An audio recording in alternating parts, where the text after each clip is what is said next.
Howdy, folks. Howdy. Welcome to another edition of Black Dragon Fighter TV. And as always, I'd like to thank you all for tuning in from wherever it is in the world that you happen to be. Man, the green screen is crazy, man. This was sticking up in front of the camera. The handle is green. So like it disappeared. That is crazy. Anyway, hey, man. Glad you guys could join us here tonight. It's good to see you all. And we have a very special guest tonight. He just reached 100,000 followers on TikTok. And this is just really, really cool. And we're going to spend a little bit of time with him tonight. He has such a very cool message. And to me, I've been following him for a little while, and I've watched his meteoric rise. You guys have probably seen him around for a while because he's on other channels. He's got a Facebook channel and all of that. But I watched him just really, really grow huge on TikTok, and in like 6 months. 6 months, he went from 0 to like 100,000 folks. So I'm like really excited for his growth, but also I'm excited because of his message. The message that he has is just really so cool, and so we're going to spend a little bit of time talking to him. So without any further ado, let me bring on our guest for tonight, Biker Guru. And wow, my screen is acting real crazy tonight. Let's see here. Okay. All right. Well, it put you on top of me. Good enough. So welcome, man. Welcome. Hey, good to be here, brother. Man, it's good to have you here. We got this real cool program called Restream, and it seems that every time we do something, Restream does something a little different. So we're just checking it out. Okay, so finally the chat came up. The chat was down, so now it's up. Good. Hey, man, welcome. It's good to see you. You just reached 100,000 viewers on TikTok. That makes you a TikTok sensation. So, man, what's that like? First of all, congratulations. Yeah, thanks, man. Really a result of getting 14 30-day suspensions out of Silk. And I said to myself, well, I said I was never going to do TikTok. I had all my followers on Facebook say, well, why don't you get on TikTok, Dean? You'll do great on TikTok. So it's been a really good experience. You know, it's been great. Wow, 14 suspensions from Facebook in 14 months, you say, or? Yep, and 14 out of 18 months, and 30. 14 out of 18 months. Yeah, so it got a little tiresome, you know, of getting blocked on there, and so, you know, and now what happened last week? I got a TikTok, but after appeal, here I am, still here. So yeah, they took you down off these TikTok. social media. Pardon? No, they took you down off TikTok, but here you are back again. So yeah, you know, these social media brutal on conservatives, I think, and you know, but I appealed. Like 21 of my videos were taken down, and I got all of them back up for one of them, so yeah, we have to be careful what we say, I guess, huh? So much for free speech, brother. I know you served, I did, to give us these freedoms that we find. You know, a book I carry with me everywhere I go, right here, you know, and all of our amendments and our rights. And, you know, I know you served also to stand for these rights. And unfortunately, social media. So what's that book that you carry? What's that called? It's the Constitution of the United States. My dad carried it. My dad served, and my dad carried this everywhere he went. And the night he died, he said with you all the time. And the night he died, and so I carry this many, you know, to remind me what all my amendment rights are, and I carry this everywhere I go. Okay, so we're having a little bit of trouble with your audio. Try to, it's cutting in and out, so try to all right, stay with the camera. How's that? Is that better? Yeah, let's try that. Okay. So you carry that, you carry your father's. Is that your father's, the one he had? Yeah, I carried with him everywhere he went, you know. And it's what me and defend, you know. And my father defended in the army, served in Germany. And yeah, it's pretty important to me. But, you know, what I've learned doesn't give us these same rights and speech. You know, it's amazing to me to see what's going on with these big channels, YouTube, Facebook, PayPal, GoFundMe, how they are taking a segment of the population. Right now, it's conservatives. We don't know what it'll be tomorrow. It could be liberals tomorrow, or it could be bikers or whomever the bad folks seem to be. But I know you and I are both submarine sailors, and we both come from the submarine Navy. We both carried top secret security clearances, the highest security clearances you can have. We both served on 688 class submarines. So we have been there before. And so I find it very interesting that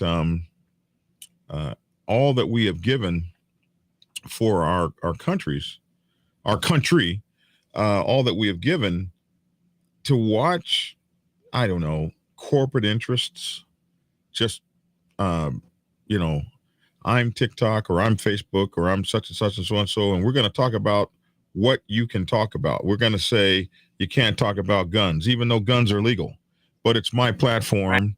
Right. I've got the only platform. You know, it's almost like these platforms are I don't know, what do you call them? They have all the power. Like they don't have any competitors. Who's a competitor? Totally authoritarian. They can do whatever they want without any repercussions. Right. It's very frustrating. And, you know, it wasn't that way when we all, you know, Facebook got, you know, billions of people in the world to join in because we shared family pictures and ideas and you know, built all of our friends.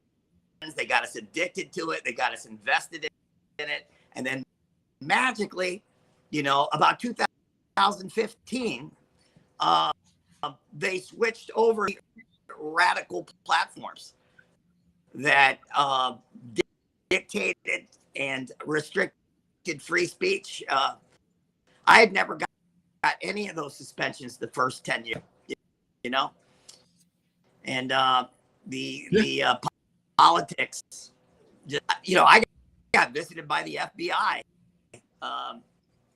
in 2015. My first Facebook Facebook page. 2 FBI agents came to my house because I made a deck in, and you know the 2 agents were also ex-vets, and they're like, I said, why are you here? And they're like, are you coming because of my Facebook post?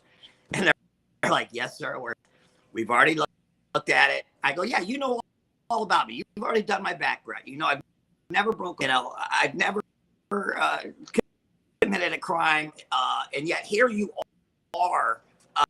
A political statement I made against the, and they're like, yeah, but we got to make this call. I actually let them in my house, took their cards. They said, come on in, let's sit down and talk, you know.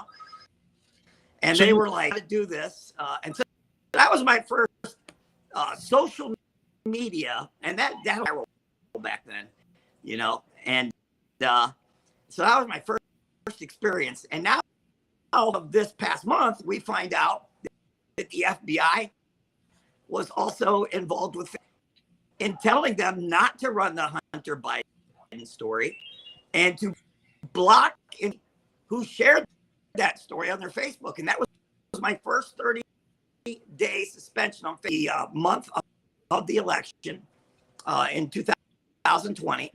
And I shared the Hunter Biden story that had just broke.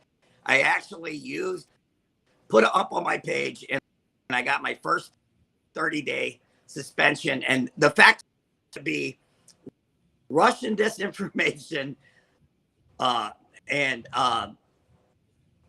it was Trump-backed Russian disinformation.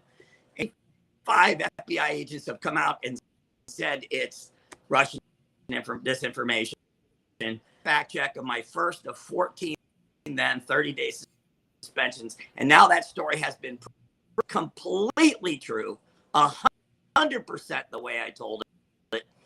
And now the FBI gave Facebook as a private company instructions on how to run the story, which then did affect our outcome of our election. Of Biden voters said they wouldn't have voted for him if they knew the whole story. So by the FBI and Facebook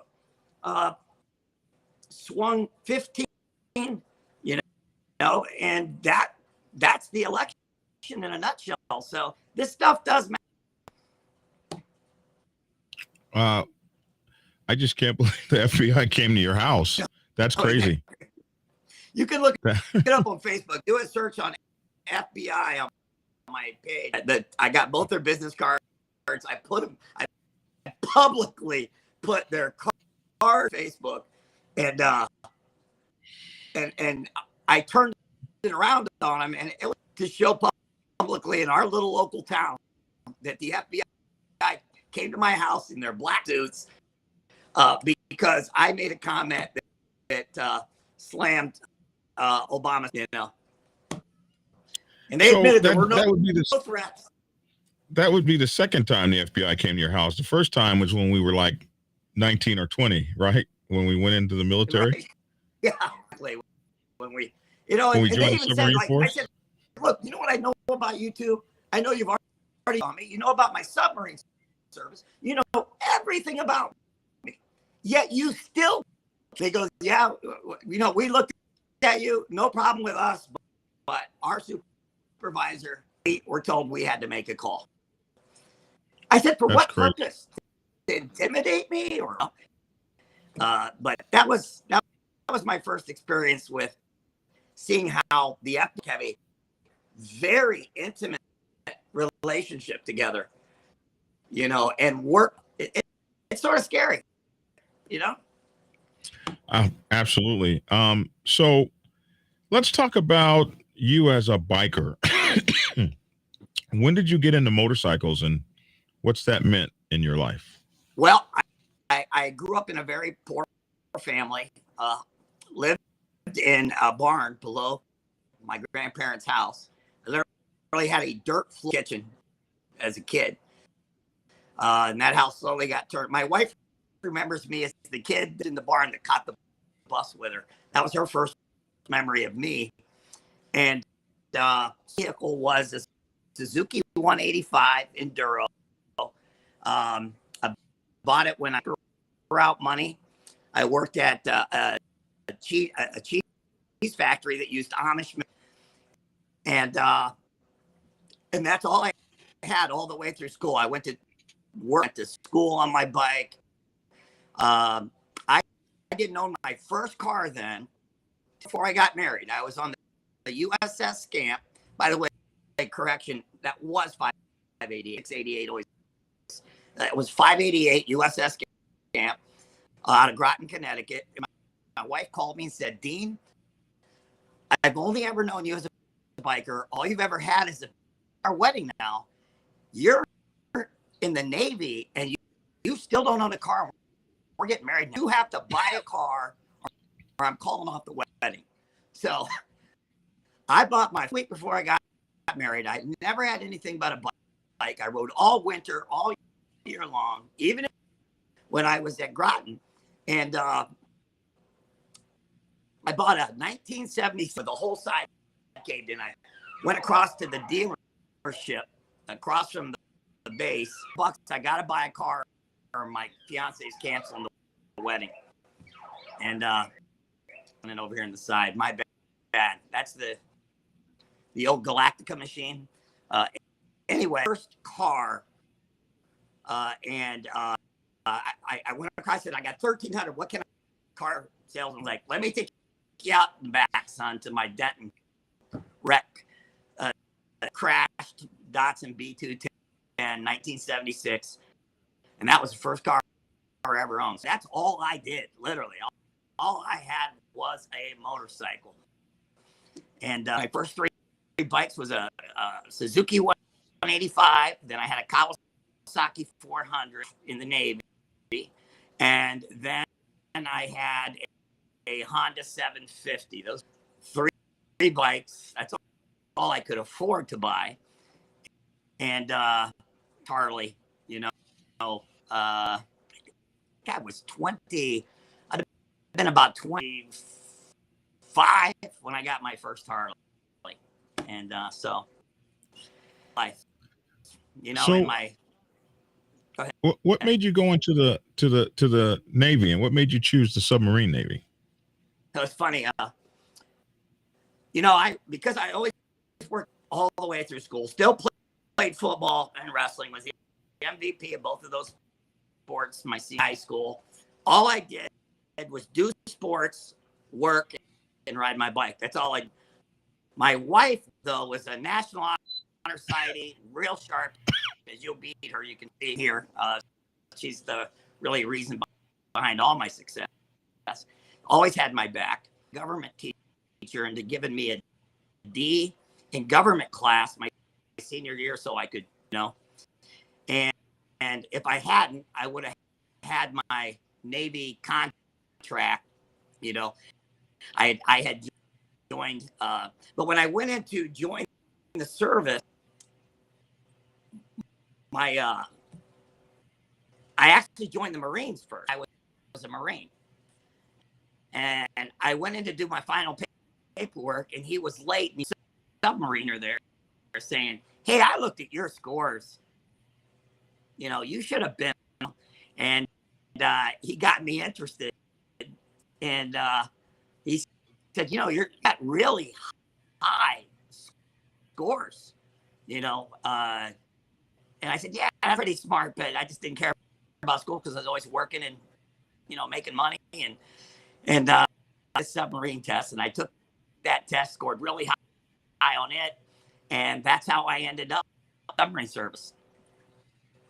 So, I think it's really interesting that so many people like us, all of the guys I've ever known, that went into the submarine service came out and have done very well in life. But I am interested about your Scamp days, the 588, because I come from the 688 Navy, and that was a tough boat. It had a lot of issues, and a lot of people didn't survive that boat. And then you say in your classmen, you're the only one left alive. Tell us a little bit about that and how that feels. Well, I always get the USS Scamp was a 588. And I always say my base, we were surrounded by nothing but pretty much 600s, you know. And but we were afraid left in the Navy. For instance, on my Lightning, we had 14 fires on that boat. 5-month run. 14 fires in 5 months. So yeah, on a for people that don't ride submarines, can you explain how terrifying a fire is? Well, yeah. Well, see, I was interior communications, so one oxygen candles and all the air and gas levels on the boat, communications on the boat, and the third and probably most important thing, I was completely in charge, which determined exactly where you were on the floor of the ocean. That goes bad, you're running into the wall, you know. So those were my 3 jobs, and when you had a fire, it was because we had to go around checking all the gases. I mean, you know, first of all, the oxygen is already out of oxygen candle, burning oxygen candles, and so you're already breathing fake air. And me and you might have been different. When I was on, you still could smoke as much as you wanted. So if you were a submariner on this little 588 submarine, literally, I didn't, but nicotine literally dripping off the plane. The air was, the quality of the air on that submarine. And, you know, I'm just turning 60 this month. And yet every friend's on that submarine, and we're still pretty young at 60, survivor of this circle of 5 guys that were a circle of friends, and they've all died of cancers and failures, and I'm the only one, you know, alive. That's just way too young. That's cannot be a coincidence. You know. When I first started riding submarines, and you got to think of a submarine as a long black tube in the water with a contained air system, and you were interior communications. we called you an seaman, and right. You were in charge of the air, the atmosphere, all the communications, but also the quality of the atmosphere. Wasn't the hydrogen bomb, wasn't that yours? The O2 generator? Yeah. Yeah. You guys ran generator. We had a machine basically that had air testers that you constantly was monitoring during each, you know, you had to constantly go around to different rooms and test for machine didn't test for with mobile detectors, you know, and you did that. But if you were a non-smoker back then, you know, of smoking, it was miserable duty. I mean, you were breathing, had so many fires and had so much wire damage that were like this big. Okay. They quit removing bad. The line went bad or there was a short. They just kept running new lines right over top because you couldn't find the bad line anymore. There were just literally hundreds of in that run. And that's where most of the fires were. They were mostly electric fires. And being on that, like you say, being on that black pipe with fake air, full of nicotine, literally, the nicotine literally was dripping off the pipes. I mean, at one point I was underwater for 13 straight weeks. No, you haven't seen the sun. You haven't seen a woman. You haven't it's more depressing than the worst prison in the world. Okay, you're walking on your foot. We're stored in the hallway, and that old boat in the first months, when you've got all the food, you're literally walking on down, top of the food. Yes. And you have to bend over. By the end of the straight up and down again because the food was running out. You know, people have no idea. First sentence, if somebody gave me a choice of going back on that boat or going to the worst street, I'm going to prison, baby, all day long. I mean, fresh air, 3 meals a day, right? I get to go outside and get some sun. So I salute there is nothing more stressful. Your bones are brittle when you do pull over. We pulled over to La Maddalena, Italy once. La Maddalena, Italy. Yes, sir. Yeah, and we got out, and they warned us, don't go just playing back. So a bunch of us wanted to play some basketball. And right there at the gym. They had a gym right there off the court. Yeah. We had 3 broken bones, and the 3 guys broke bones. And we're like, wow, and I was as a young man, and you don't realize,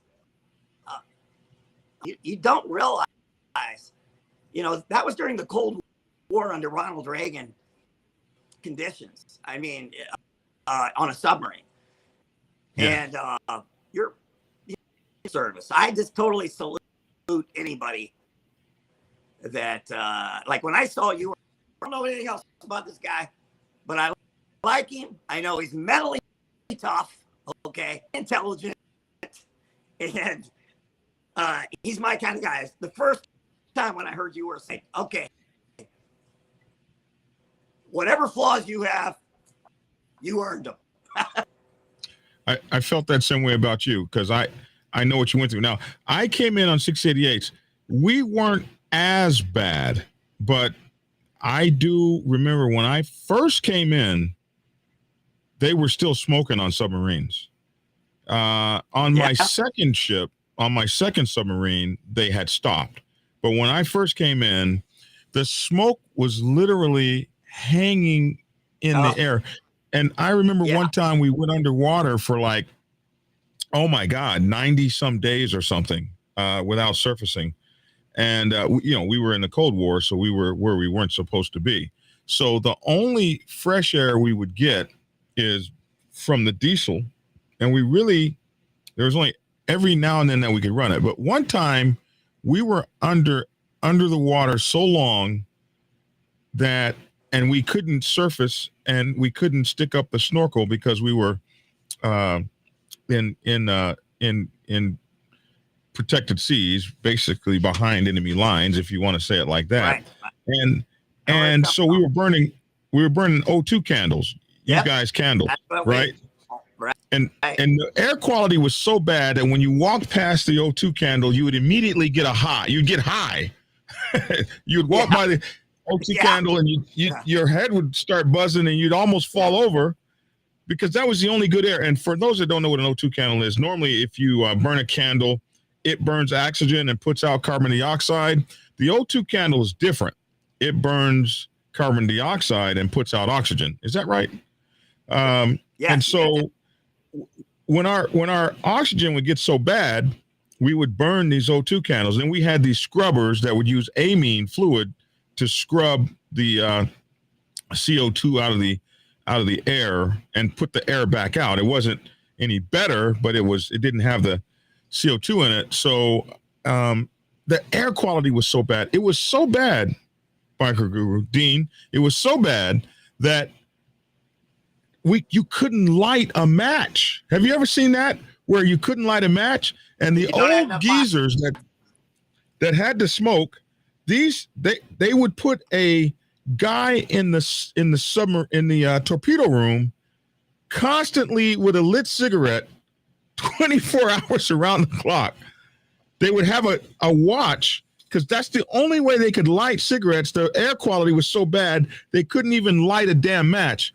And when that wouldn't work, those old son of a bitches got a battery and put two ends of it together, and it would get so hot that that's how they would light their cigarettes. And that's how bad that air quality was. So it's no matter to it doesn't.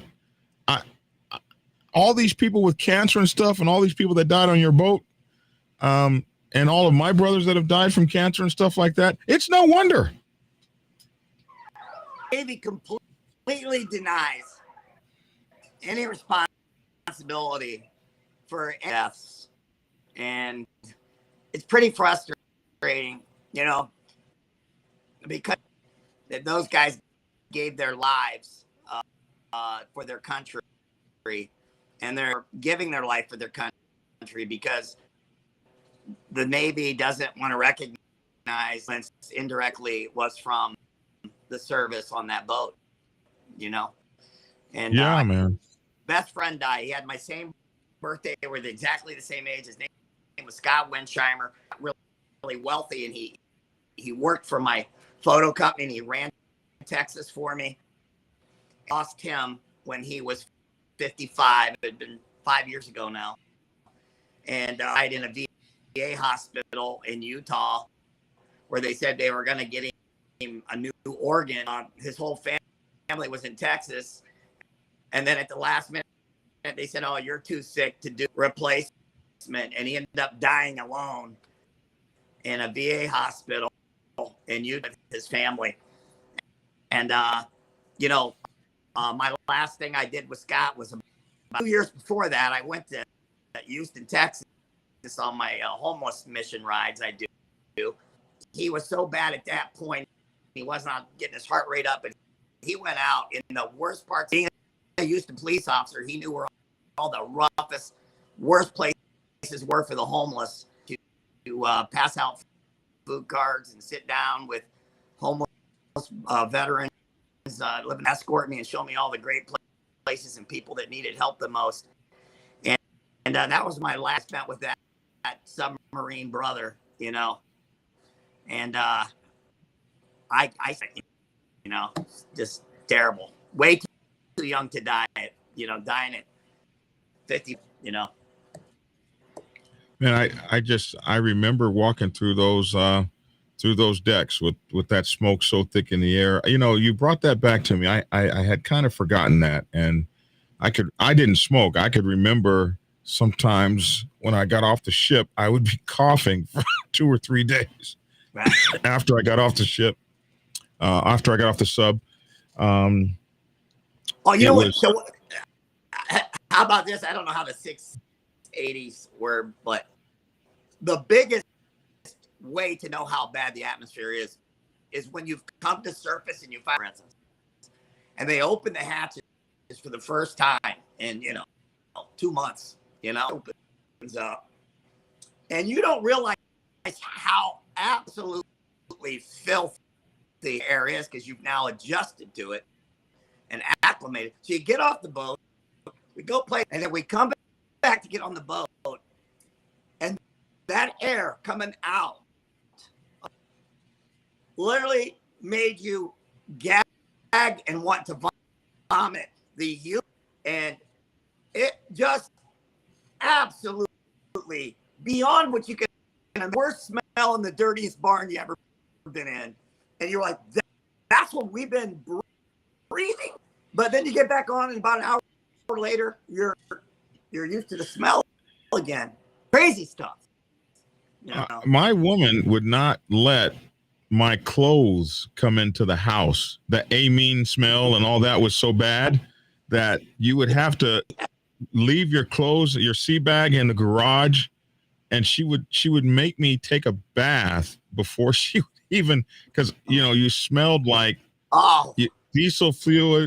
You smelled like diesel fuel, amine, and diesel exhaust. Because normally when you were coming in, you were coming in, and they'd be running the diesel the whole time you're coming in. So you had the diesel stuff. If you were topside, you were raining in diesel water that would come out of the diesel. Oh, Dragon, I tell you what, the worst thing, I don't know how your boat was bunk. So I shared a bunk with the other IC seaman, okay? The Lee car Okay. And I had to share a bunk with this guy. Okay. People don't realize. So the longest we're out was 13 weeks. Imagine working 13 weeks in 6 hours. You're off 6 hours. You work 6 hours. You're off 6 hours. You work 6 hours. You're off 6 hours. You work, and this goes for 13 weeks. Not a single day off. No Sundays off. You're working 12 hours a day and 5 hours in a row. And you're working nonstop every other 6 hours. You're sleeping in the same bunk with another guy that's doing the same thing. And my bunk 3. So the way I had to get my bunk is I had to literally lay on the hallway floor on my back, okay, because it was too narrow for me to lay on my side. Wanted to roll over, I had to slide back in the hallway, roll over on my stomach, and slide back. And I'm in the same damn bunk that this smelly other guy is sleeping in on the same place, living in absolute filth, you know. And you get to take a shower once. Disgusting. I mean, we're talking about people have no what it was like to serve back then. So I was on a 688. Like that. We had more water than you guys. We had bigger bunks, and it was a little better. I hot racked most of the time, even though I got to be pretty senior on the boat. I was still hot racking until I became a section leader, and I qualified chief of the watch. But it was I can remember we had a rule. You had to shower before you got your because we got so little sleep, there was no time really to change the sheets. So you had to shower before you got your ass in the rack. And and I wish we would have had that, man, because I was hot bunking with a guy that would even 7 days. I mean, you'd get your ass kicked. If you didn't shower, we'd beat your ass. Hey, let me tell you the funniest thing that ever happened to me. And I was I don't know how the newer boats were, but every day after 120 guys on this little boat, all hot racking. One main public bathroom, just one main bathroom for that many, but and when on a submarine, the way they get rid of their human waste is they charge sewer tank, basically, of the tank that everybody's shit and piss, and every so often you blow the sanitaries. We're charging that tank and then opening up the bilge and blow, so understand that submarines blow their shit out and well, anyway, they put signs in the bathroom saying charging tanks. They'd let people know in the room, okay? You didn't accidentally flush the toilet. Well, in charge of putting them up, didn't put the signs up. I get up halfway through my shift. I go sit on that shitter. I pull the thing, and I got it was so loud. I got hit with this shit. Okay. Stalagmite hanging on the ceiling. Okay. It's an all, stainless bathroom. Yes. Was completely full. I mean, it almost knocked me out. It hit me. It was covered in shit. The entire bathroom was covered in shit. It made me stay in that bathroom until all up. Okay. Until later, what? Until what? Out, it wasn't my fault. Up. Okay. And you believe me, the guy that did that paid the price with me. But the submarine navy was tough. The submarine navy was tough like that. That they would make you stay in that shit. They'd make you stay in that shit until they found out you weren't the one responsible. And nobody even apologized for that, did they? No. No, but they had Nelson got shit bombed, you know. I mean, I was literally bruised and beat up from the shit hitting me so hard. I've heard of that. I've never seen it. I've heard of it. But I think they're blowing that shit out the boat at like 4,500 psi or something crazy like that. Yeah, like a freaking gun. I mean, there's a couple 100 feet under the water. I mean, that takes a lot of pressure. Now we had that out. We had trim tanks, so our trim pumps, so we could actually pump to sea. We didn't have to blow our sands to sea. We could actually pump them out. But they were still pumping under pressure. If you open that thing up, wow. That's why I know you were mentally tough. Submarine sailors are mentally tough. Because shit like that makes you or breaks you, man. Yes. That's why and all this silly shit on TikTok, where all these young guys get TikTok posts. It's like, you guys have no idea what real stress. You guys are making drama out of nothing stuff, and you have no idea what suffering is, It's like, I have to laugh.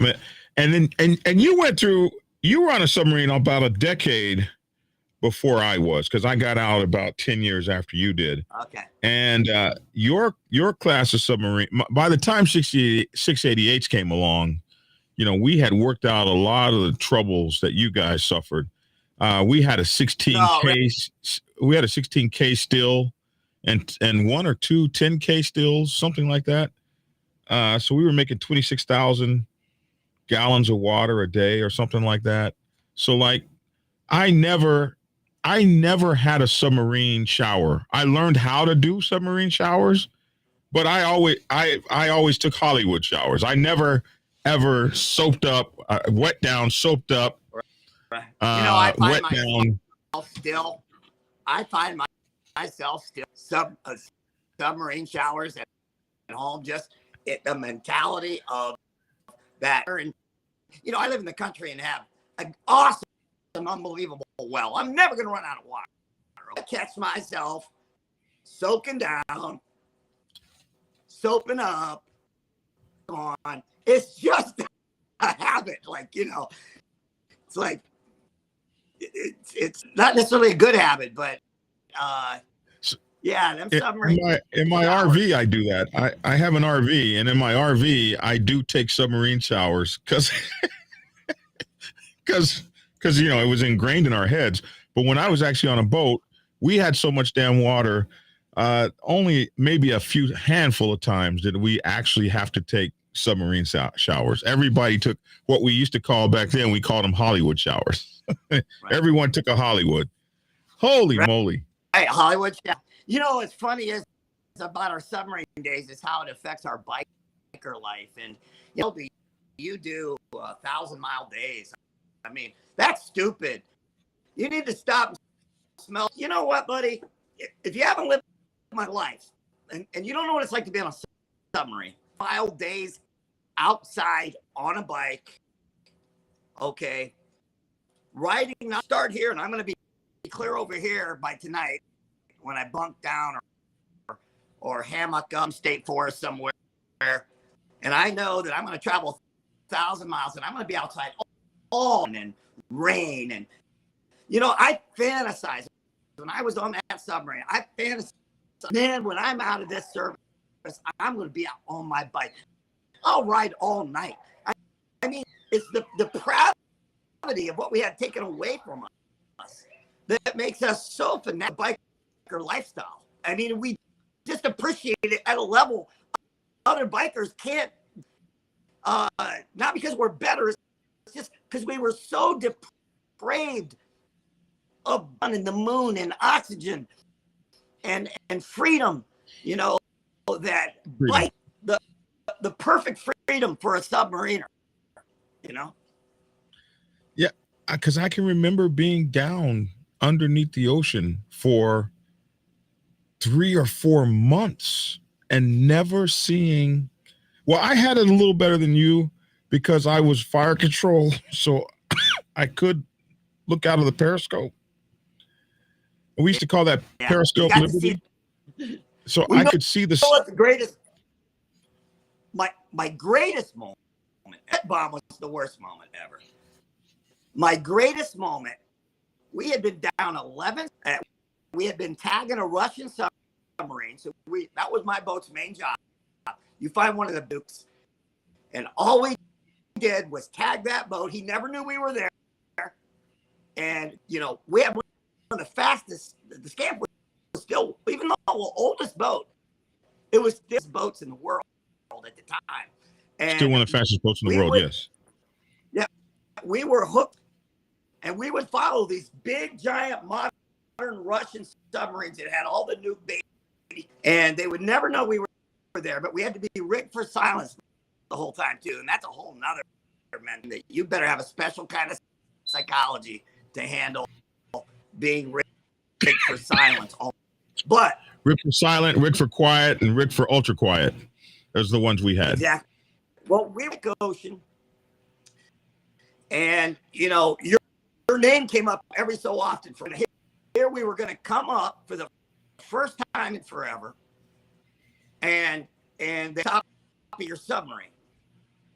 And I remember that magical night, the rest of my life, on top of that submarine, the only one out of 128, and speeds I can't talk about, with waves going 30 foot with a full moon that was the most magical full moon I've ever seen in my Atlantic. And here I am all alone, flying through with this unbelievable fresh air that I hadn't smelled, and this sky I hadn't seen. Things of life just come together. And that was the most magical 6 hours to this day, was that time. And just praying to God, thinking God up at the right time to be up there.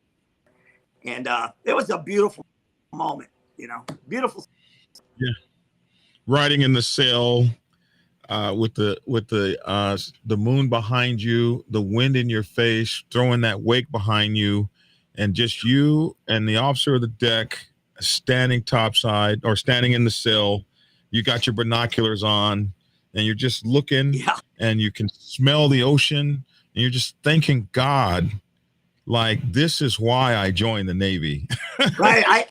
In that moment, you're like, very few people that ever literally experience this moment, I mean, that's right. It literally, but then the misery is going back down in that smelly pit when it was done. So listen, you got out of the Navy and became a multi-millionaire, like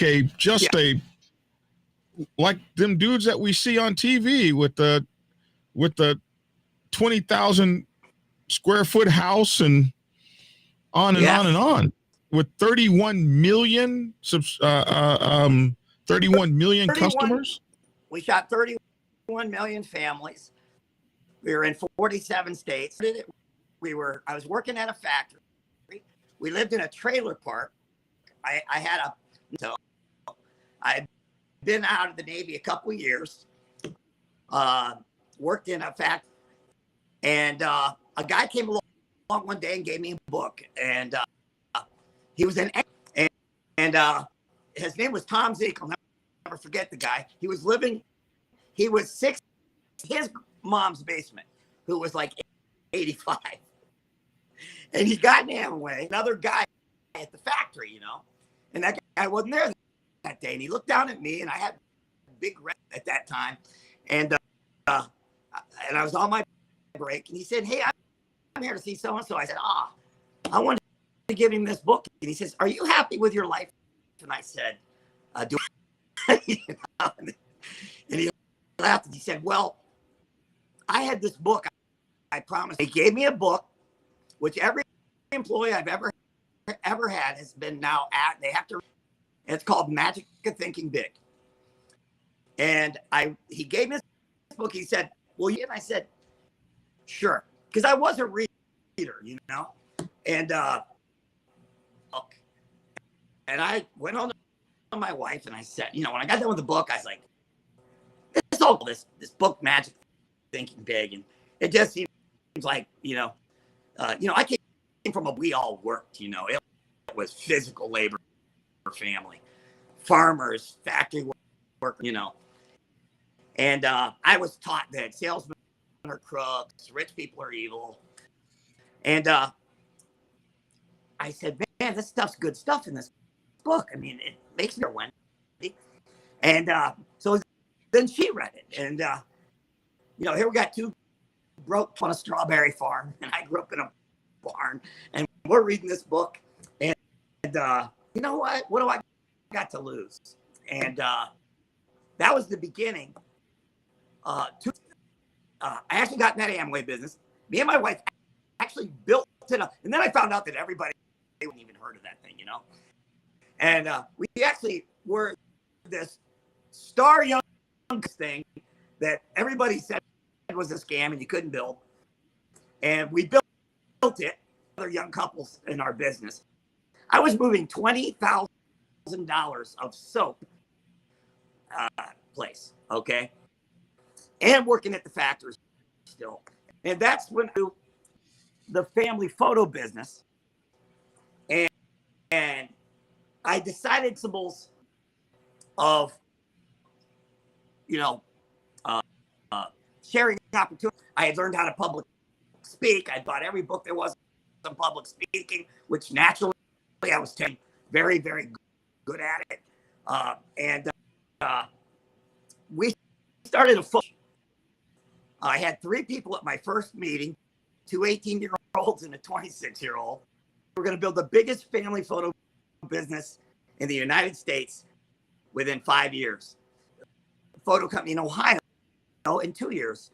1 year later, we had $120.5 million our very first year from scratch, no finance, no loans, debt free. And did you say $120 million? No, is that what you said? 100. We hired 120 employees the first year. Oh, 120 employees. Okay. $2.5 million in sales. $2.5 million. Okay, got it. At which point, a kid that stuck to my goals, and I said,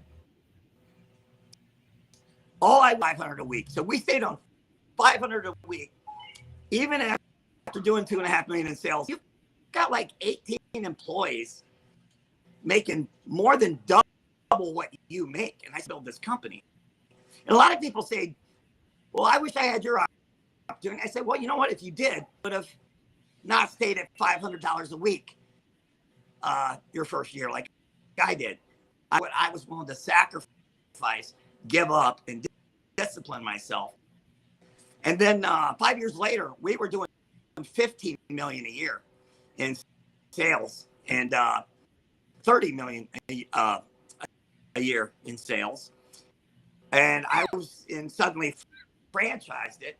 We were franchised all over the United States. And for 25 solid years then, my family then $1 million a year and lived literally $1 million lifestyle. I mean, I had a place that I built a 15,000 square foot literal castle made out of all real story tower, double 2 full-blown bowling alleys in my basement, $100,000, movie theater.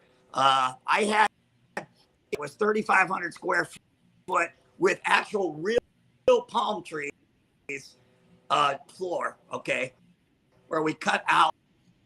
I mean, this place was just I had full-blown basketball courts with stadium lighting that was more powerful than me at their football stadium. I had a wrestling school that people came from all over the United States, wrestling school where I had Olympic gold medalists, NCAA coming to run my camps. People came from all over the United States for my wrestling camp. So this, place was mind-boggling. And there's an old saying that money makes you more of what you are. So if you look at the things I loved when I was broke and poor, so what did I do? I built a huge wrestling, lasted 30 years. My three oldest sons are the only three brothers in Northeast champs, state finalists. What else did I do? Well, I love my peak. I had 28 motorcycles, Harleys, Indians, from old time bikes, collectible bikes, a 5-hour V8 Corvette engine Boss Haas motorcycle. It was ridiculous. Okay, and I'm embarrassed to say all that now. I went through Lotuses, Ferraris, you name it, I had it. A factory worker, a kid in a factory.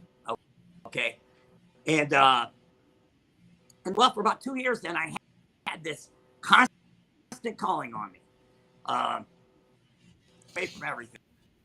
And that's a whole nother story, and we don't have time for that. We can do another show on that. That led me to where I am in my life now, where I'm living a much more so you decided to just you decided to give all that up at some point. The lifestyles of the rich and famous and all that, you felt like that wasn't what your calling was.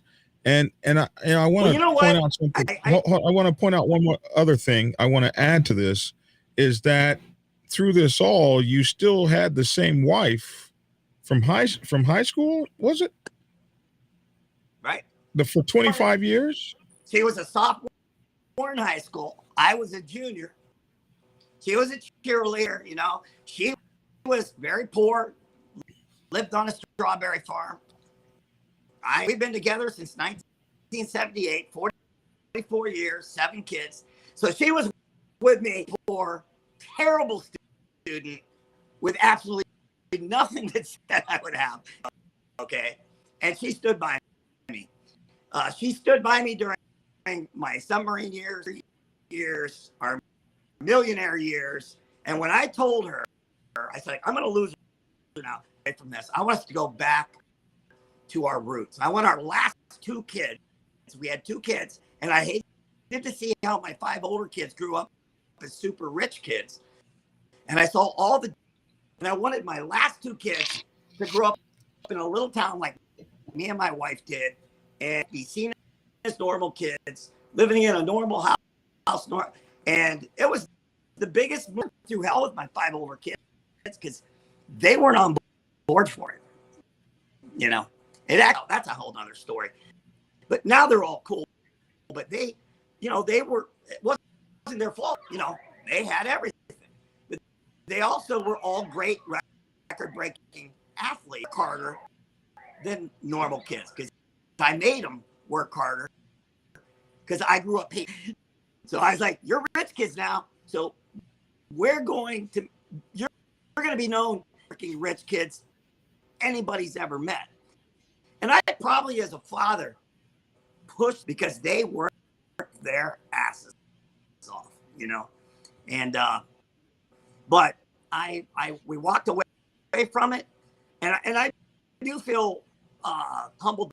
But I don't know a single person in my entire life that's ever walked away at the level I did, and so I don't have anything else to really relate it to. This. It was the best move I ever made. Work.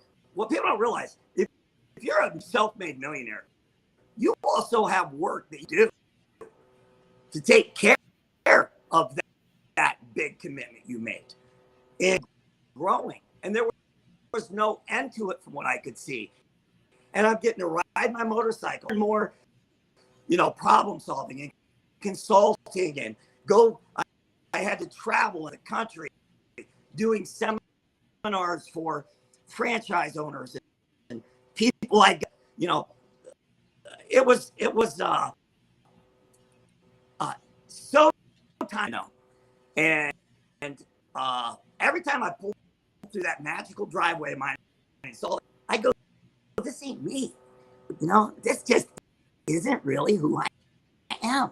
It felt comfortable living that rich lifestyle. And truthfully, I wish I had a Porsche like you. Man, Dean, you've had all these amazing Porsches. I'm like, let me tell you, the excitement, by the time I got past the first one, I said, getting in a new Porsche, the first time I got in my 1979 Pinto. Okay. Mm-hmm. I mean, just a damn car, And what I learned is people hardworking Dean in the Pinto, but they hated Rich Dean in the Porsche. And I learned how many people hate people just because they have nice things. And I really did being an obnoxious rich guy, And I wanted So let me ask you this. We're now at our hour, so let me ask you this. You move to a different kind of thinking and a different kind of living, the debt-free lifestyle, which is what you live now. Same woman, married to for 44 years. You've been the poorest of the poor, the richest of the rich, and now you're somewhere in between where you're happy, right, and a good family. What do you have to say to bikers about your journey? How would you say your journey would help bikers out there that are aspiring submarine sailors, Navy guys that are aspiring to be what you've done, and through this all, what do you come out with? One thing I'll say is never tell other people how to, because of how your life turned out or what my experience. My experiences are as is everyone else's. People say, Dean, are you saying it was to be a multimillionaire? Absolutely not. Oh my goodness. First of all, I wouldn't have my 7. Broke, poor. We got married. We swore to 2 kids. We're only having 2 kids. And when we became wealthy, we're going to do now. Like, well, we love our 2 kids. We had a boy and a girl. Let's have more kids. So I wouldn't, if I had not become super rich. Me and my wife would have been the typical working family, working a job where we had raised our 2 kids, And so there's no part of my life that was wrong. The point is, live your life to the fullest. Don't walk away from it because you've decided to stubbornly, swear off prosperity, and give that prosperity a chance. Okay, but make sure you go into it and that you judge that experience, and keep everything separate. Don't become an abstract. Whoa! So now the life I live now, 10 times better than the. Me and my wife are together all the time. I ride now all the time. I go. Couldn't do that when I was a multimillionaire. I had to have my executive success ready to speak in front of large groups, up to 1,000 people. I even spoke where I was a guest motivational speaker for accountants, lawyers, all kinds. I was good at that, but I didn't like it. I hadn't experienced it. I wouldn't be who I am. I wouldn't have I wouldn't have all the crazy good context. I got all these people I made wealthy during those rich years. They love me.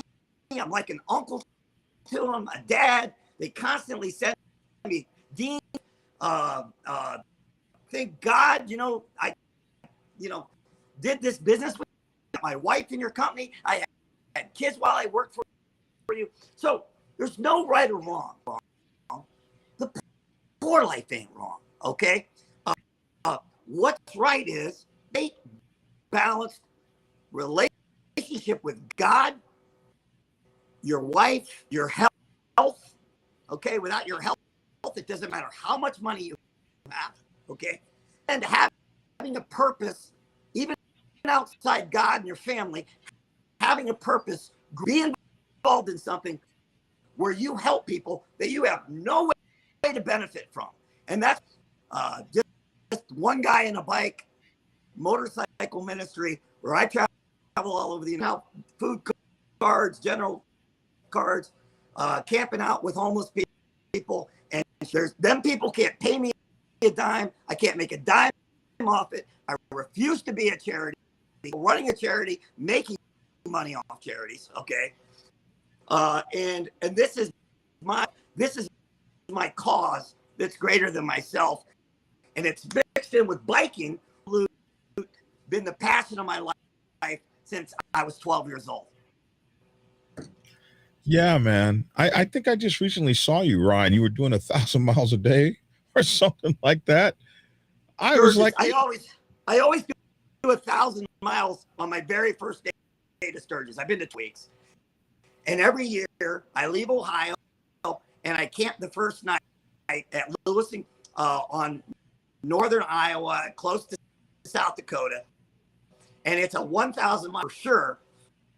I get up at sunrise and I pull over at Lewis and Clark Parkway and I camp there the first night.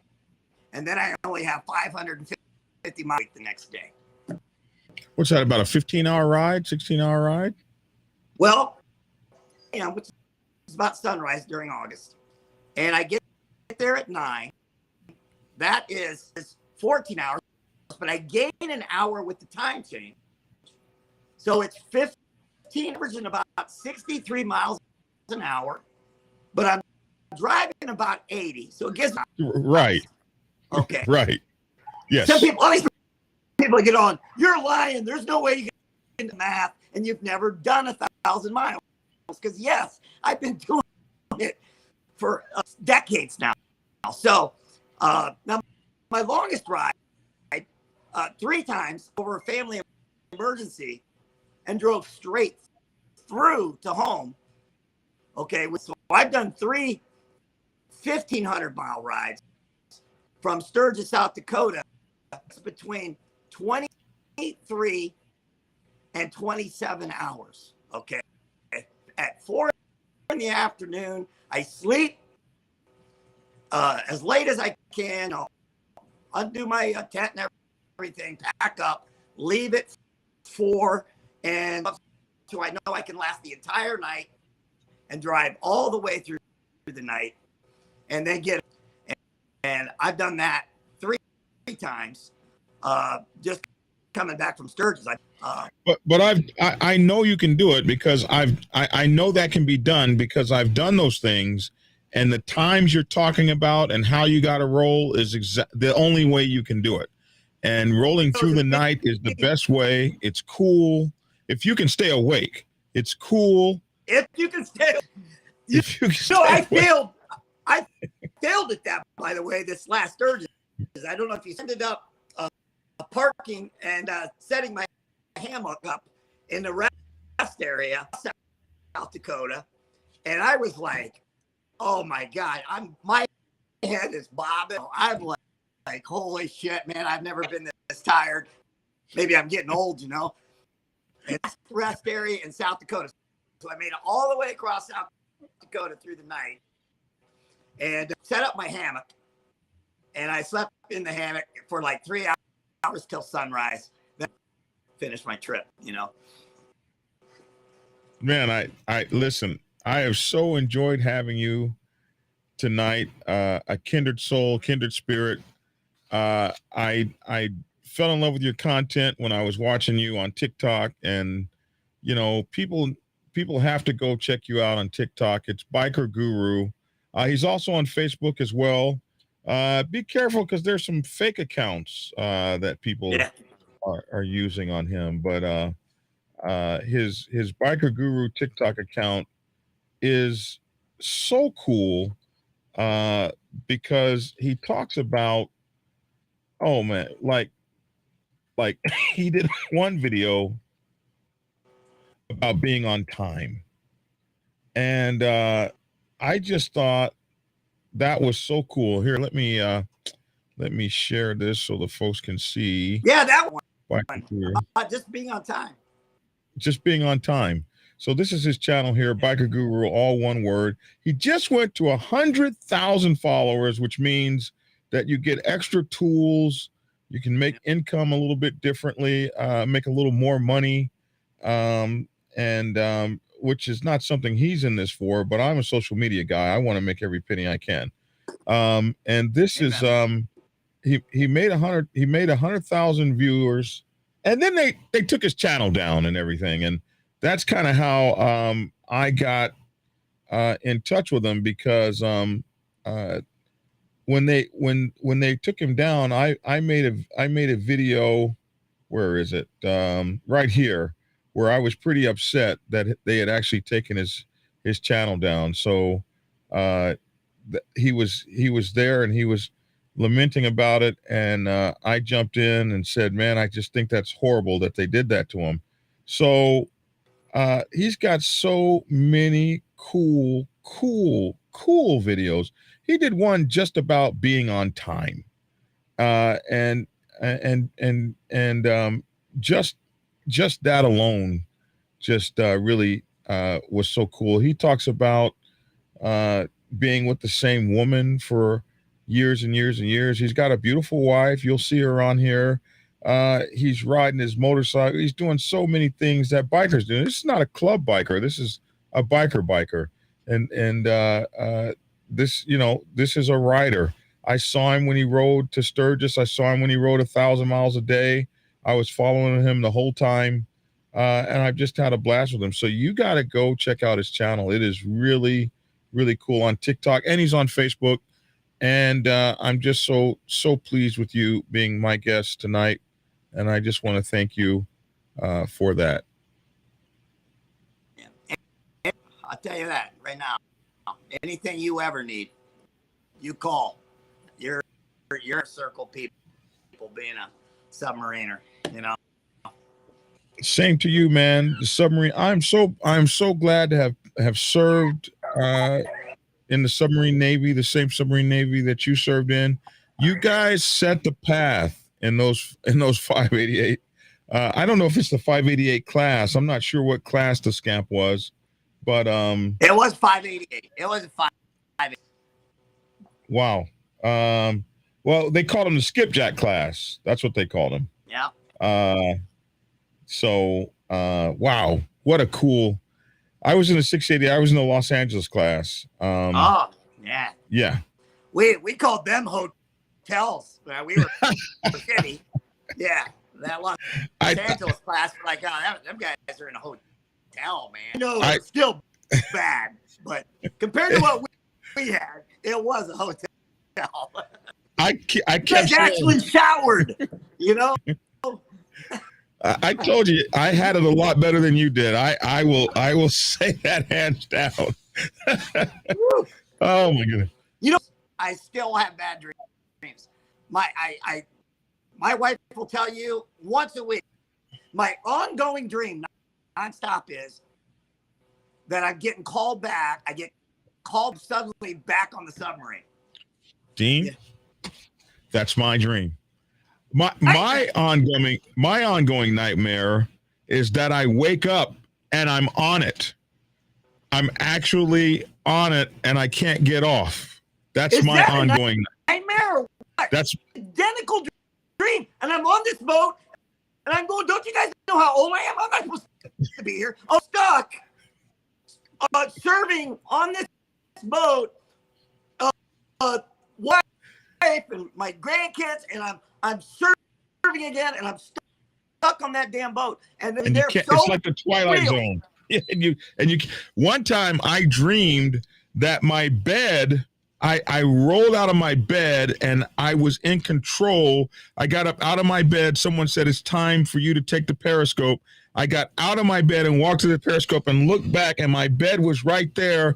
And another one was that I got out of my bed and I was mess cranking again, washing all those goddamn dishes. Oh, yeah. Hey, you know what? The other one I have now, ever again, I've never slept on my back or on my stomach.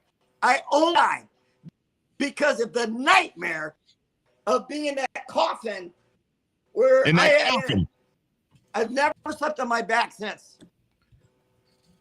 So people that don't know, we actually sleep in a coffin. It is about 6 feet long and about 3.5, maybe 4 feet wide max. You can't even roll over. I was a big shoulder guy, and my shoulders were usually half sticking out on the hallway. You know, it was horrible. And they had these two straps that would hold you. Well, and on the 688, we had these two straps that would hold you in when they were doing angles and dangles. And you could lock these straps in, and it would actually keep you from falling out onto the floor. And oh my gosh, man, I can't believe I literally lived through that stuff. I survived, but I swear, Dean, I have that dream, and I would say I probably have it maybe once a week at least. Oh, at least. That's mine. Once a week. And sometimes I'll think I'll have a string of them again. But, you know, we really did go through a PTSD, whatever the Army guys talk about. I mean, it was so inhumane. We were like prisoners for our own country. I mean, we were like serial killers being kept in a closet. It was inhumane. Sleeping in each other's filth. Yeah. Walking on top of our food. It wasn't as bad, but when we first went out for deployment, we would have food in the halls and stuff like that. And but it wasn't as bad as you guys. You guys were literally walking on top of cans and stuff. There was no food storage areas in the hallways of the boat, and everybody literally walked on their food, the cans, and then as you use the next food on the hallway, the cans, they'd open them up, and you ate the food that you walked on. That's all you had. Yeah. And you were out of milk in the first 7 days.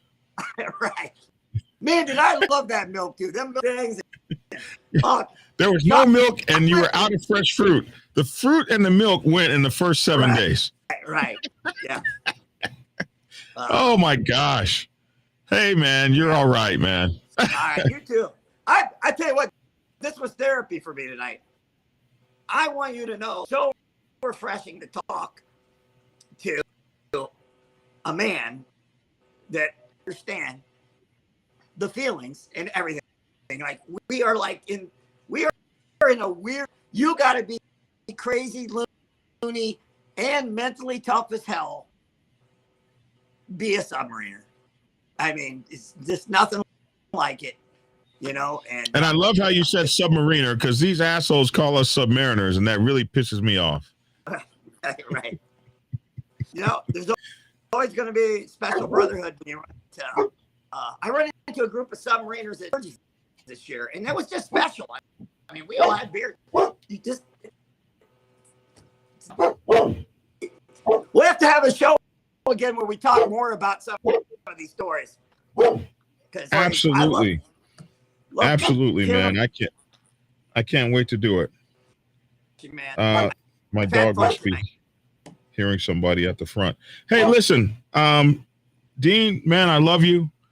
I really appreciate having you here, man, tonight. You really made my night. I don't know how many non-military people are even going to sit through the whole show, but for me, it was therapy. It was refreshing. I feel so good. I feel so light after talking to you. I feel light. Like I relate. And that's no bullshit. I mean, I literally am sitting here in my man cave right now. Man, I am so glad to have had this talk with you. It was like we were sitting in the same. Yes, man. Man, you were on a tough submarine. Holy moly. That was, you did the damn thing, man. You did the damn thing. I was on a hotel, 688 for hotels.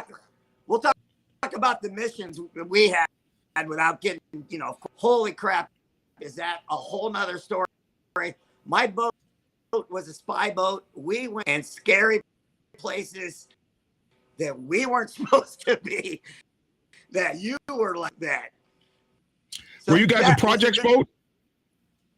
What's that? Were you guys a projects boat? Well, I don't know what your definitions of that was, but we had a special group too, where we went places for them then to go that no one would ever believe, we were at. Okay. Can't talk about it. We will talk about it. We will have a show about it. Listen, I got to get out of here. I love you to death. Thank you so much, man. Thanks for being on the show. I'll give you a holler after this, probably tomorrow. I'll give you a call tomorrow. Make sure you tag me on wherever you put this. I'd love to get a copy of this and all that. Oh, absolutely. You got it. I'll give you a call tomorrow, early, so we can talk tomorrow. All right. I'll talk to you later. Thank you, man. We're going to meet in person now. We got to get on motorcycles. We're going to ride, man. We're going to ride. All right. All right, bro. I'll see.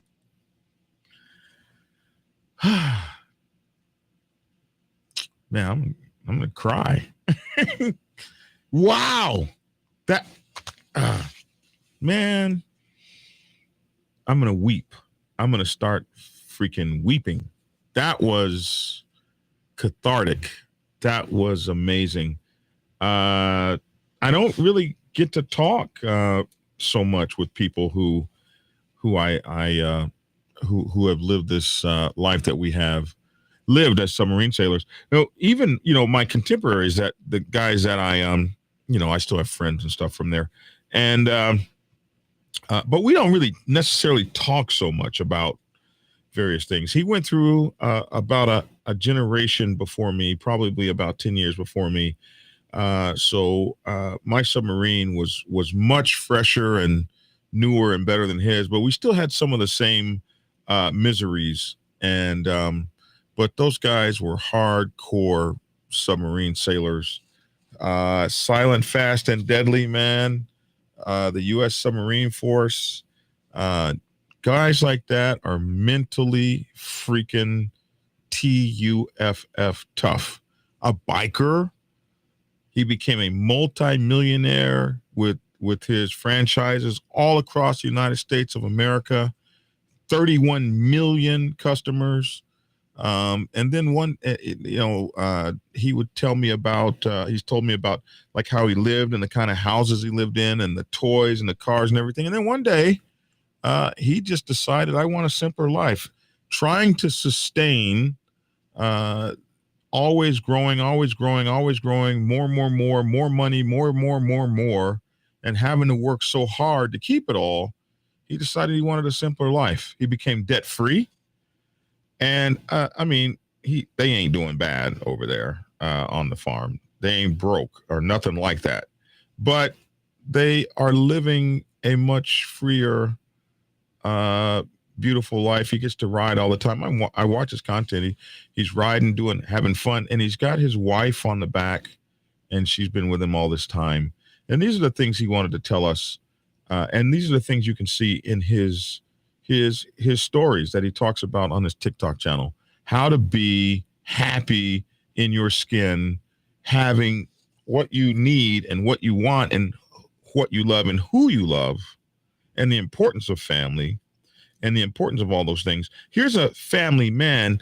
Us biker club guys, we look for family a lot of times in the biker club and the extended family of the biker club, whereas a biker like him has a family that's blood, and that's where the focus is. And so he talks about that. I love it. I love the juxtapositions, how you say it, to look at that life, because that's a good life too. And man, I just, as you can see, I'm all giddy after speaking with him. I feel like an education has been imparted, and he's got a huge following on Facebook. Somebody I read said, I've learned a lot from both of you guys. So people know us both, I suppose. Anyway, that was a pleasure, and I'm so thankful. Listen, Traveling Brothers Cigars is my club brothers. TravelingBrosCigars.com, TravelingBrosCigars.com. if you use the discount code Black Dragon TV, one word, Black Dragon TV, they will give you a discount on your cigar orders. So order those cigars from my club brothers. I don't get anything for that. They didn't see fit to, that's ugly. They didn't seem fit to give the Black Dragon any kickback or anything. But hey, go over there and get the, if you like cigars, order them from my club brothers. I really appreciate you for that. If you're trying to turn your motorcycle club into a 501c3 or a 501c7, call attorney Matthew Nolan at 612-644-3837. 612-644-3837 at mnolan@troutlaw.com. mnolan at troutlaw.com, T-R-A-U-T, law.com. And he can help you get your 501c. Is that what it's called? 501c3. I always mess it up. He can get that done for you. And he's good at that. Hit the like button, share, subscribe button. We appreciate it. Black Dragon Biker TV can be found on Instagram, TikTok, Facebook, YouTube, right here on YouTube. And we're also on LinkedIn, and we run live on Twitch. So check us out there. My books, Prospects Bible, Sergeant at Arms Bible, President's Bible, Public Relations Officer's Bible, are all available on Amazon and Kindle. And you can order them at blackdragonsgear.com. That's my preferred method. blackdragonsgear.com. I get the most money if you order them from there, but order them from wherever. We like that. Join the podcast. Our podcast is The Dragon's Lair, L-A-I-R, Motorcycle Chaos, The Dragon's Lair, Motorcycle Chaos. And please join our Discord channel. The link to the Discord is in the description box below. You can reach me at blackdragon@blacksabbathmc.com if you're interested in advertising on the channel or anything like that. We produce content daily, man. We produce content daily. Somebody said great content from both of us, so we appreciate that, man. And you guys go over there and check my man out. Also, don't forget the Boneyard, the big Boneyard's Big Bone Show. Don't forget Big Bone Show. The Big Boneyard on YouTube. So check him out. He does a show every Sunday, actually before my show. And I believe that's it. If you need to call me here in the studio, 404-692-0336, 404-692-0336. I think Bone and them did a show about the storm and what's going on with the storm. So you might want to go check that out tonight. Derek Warrington, great show, Black Dragon. Much respect and love. Have a wonderful night and look forward to catching you in the morning. Love, peace, and motor grease. Hey, man, I love you guys. I also want to make sure to thank my executive producer, Merlin, for putting this show together for us. And I just am so blessed by the executive team that I have working with me and bringing you guys this content. Okay, that's it, man. I'm Black Dragon. That's my 2 cents. Love to hear your 2 cents in the comment section below. Thanks for tuning in, and get skinny. Prepare yourself to take the helm as president of your mighty motorcycle club by delving into the pages of Black Dragon's newest book, The President's Bible, Chronicle 1, Principles of Motorcycle Club Leadership.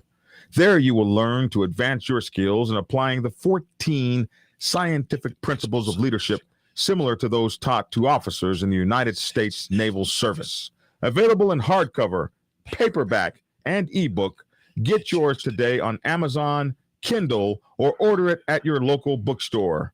Order your autographed copy from blackdragonsgear.com. Be the best motorcycle club president you can be. Get the book.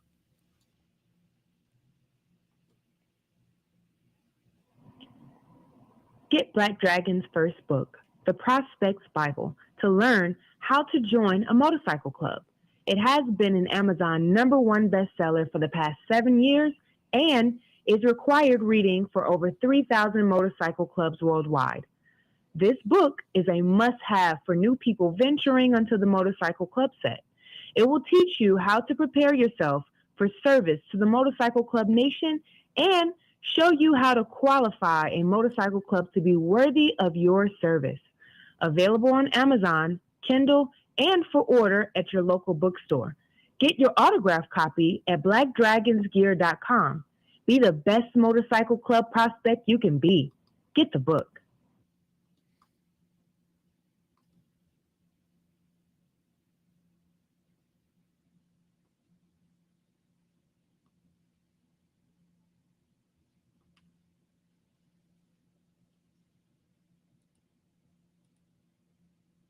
Biker News Network. Biker News you can trust. Biker news you can trust. Biker news you can trust. Biker news you can trust. Oh, let's do that again. You are fake news. Black Dragon Biker News Network. Biker News you can trust. Biker news you can trust. Biker news you can trust. Biker news you can trust.